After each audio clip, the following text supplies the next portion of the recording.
Did the coronavirus pandemic begin in a Chinese lab? The U.S. investigates.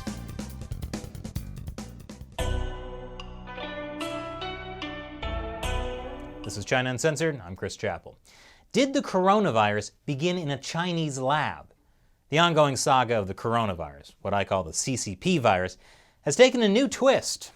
The U.S. is now investigating the possibility that the virus actually began in a Chinese government laboratory in Wuhan, not in a wet market.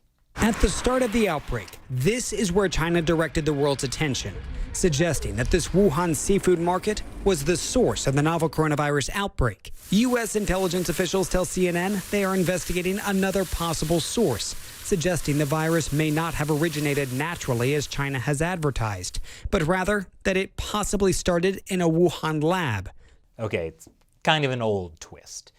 People have been talking about whether the coronavirus came from a lab since the CCP virus outbreak began. And it's often been dismissed as a conspiracy theory. But once in a while, conspiracy theories are true. In other words, they end up being investigative reporting, if you do the investigating part. It's not impossible for a virus to leak from a lab. In fact, small SARS outbreaks after the original one were caused by lab leaks in Beijing. But it's been harder to nail down whether this new coronavirus could have leaked from a lab. President Trump was asked about the Wuhan lab theory at a recent press conference, and Trump displayed his usual art of subtlety. Have U.S. intelligence analysts told you that they think that the virus escaped from a Chinese research lab, that it was an... Well, I can't tell you that. Have U.S. intelligence agents told me? I mean, what kind of a question is that? Do you feel... I can't. Do you want me to tell you? Let me tell you what they told me. Look, they told me plenty. They told me plenty. The lab in Wuhan, called the Wuhan Institute of Virology, obviously denies the accusation.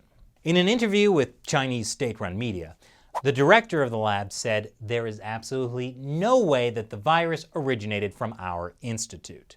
Incidentally, the director of the lab is also the secretary of the lab's Communist Party committee.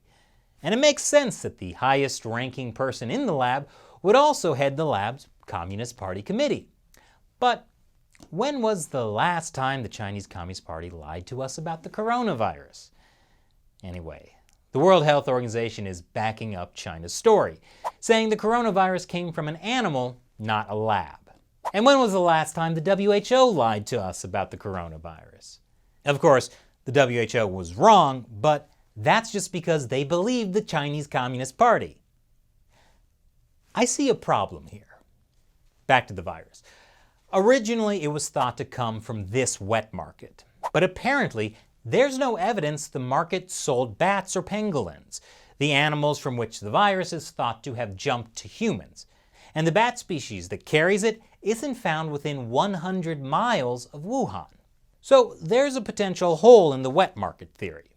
And in 2018, U.S. diplomats in China who visited the Wuhan Institute of Virology warned of a serious shortage of appropriately trained technicians and investigators needed to safely operate this high-containment laboratory. And some of the Chinese Communist Party's actions are a bit suspicious. Well, okay, I need to narrow that down. How the party treated this specific lab in Wuhan was suspicious. In January, the Chinese military posted its top epidemiologist to the Wuhan lab. In February, Chinese leader Xi Jinping began talking about biosafety reforms in labs. That's an odd response to a coronavirus that supposedly came from a wet market.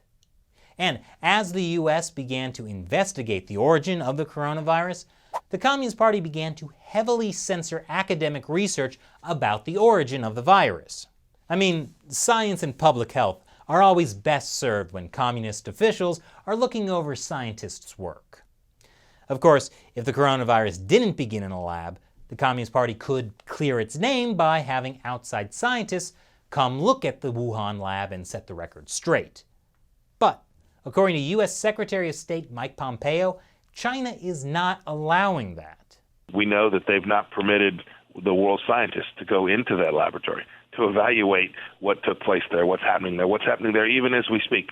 And it's no longer just the US investigating if the coronavirus leaked from a lab. The UK is also looking into it. So is Australia. By the way, to make things even more confusing, there's another lab in Wuhan where a coronavirus could have leaked. It's the Wuhan CDC lab, and it's less than half a mile from the wet market. It doesn't get as much attention because it's only a level 2 biosafety lab and not a level 4 lab like the Wuhan Institute of Virology. However, the Wuhan CDC lab was definitely studying bat viruses, as we can see from this Chinese documentary from December 2019. 我们来做采集标本，然后做它携带的一个病毒的研究。 Wow, that was pretty intense. I bet they regret making that documentary. Now, to be clear, the US is not saying the CCP virus was man-made or an engineered biological weapon.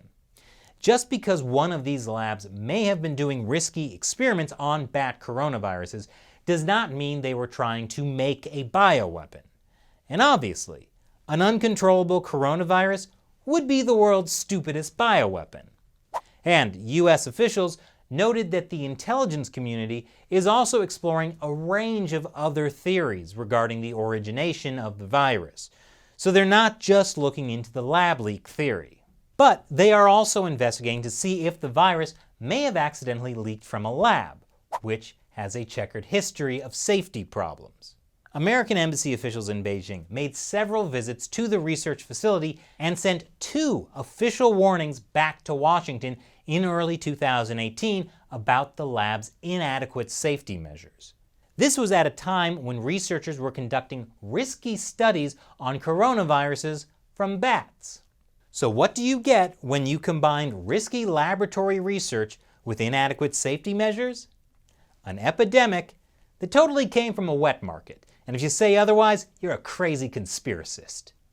Next, I'll answer a question from a member of the China Uncensored 50 Cent Army.